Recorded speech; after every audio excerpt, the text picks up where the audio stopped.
இன்னைக்கு நம்ம பார்க்க போறது 11ஆம் வகுப்பு கணக்கு பதிவியல் அலகு 11 முதலின மற்றும் வருவாயின நடவடிக்கைகள் அப்படிங்கிற லெசன்ல இருந்து நம்ம பார்க்க போறது 2 சம் 5 மற்றும் 6. இந்த 2 சம்மையும் ஒரே வீடியோல பார்க்க போறோம். ரொம்ப எளிமையான சம் தான். இப்போ இங்க என்ன சொல்றாங்க பாருங்களேன்.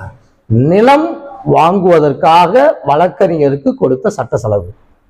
இதுல முக்கியமா நம்ம கவனிக்க வேண்டியது எது வாங்குறோம் அப்படிங்கிறத பார்க்கணும். அப்ப வாங்க போறது எது? நிலம் அப்படிங்கிறத ஞாபகம் வச்சுங்க. நிலம் அப்படிங்கிறது ஒரு சொத்து. அப்ப சொத்தை வாங்குறதுக்கு முன்னாடி வழக்கறிஞர்கிட்ட போயிட்டு இந்த சொத்துல எதுவும் வில்லங்கம் இருக்கா, இல்ல வாங்கலாமா வாங்க வேணாமா அப்படின்னு அவர்கிட்ட கன்சல்ட் பண்றதுக்கு அவருக்கு என்ன கொடுக்கணும்? அவருக்கு ஃபீஸ் கொடுக்குற மாதிரி இருக்கும்.